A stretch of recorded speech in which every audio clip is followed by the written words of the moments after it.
కొన్ని పరిచయాలు కాలయాపనకే కాని కష్టాన్ని పంచుకునేవి కావు. గుడ్డిగా నమ్మి మోసపోవద్దు.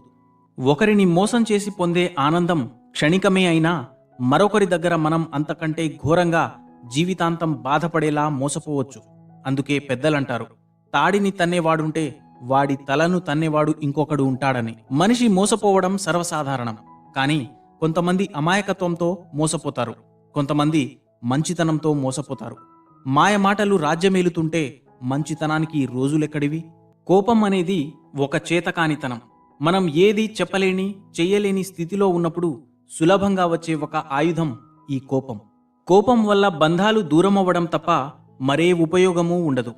నిన్ను చూసి భయపడేవాడు నీ వెనుక నిన్ను ద్వేషించకుండా ఉండలేడు.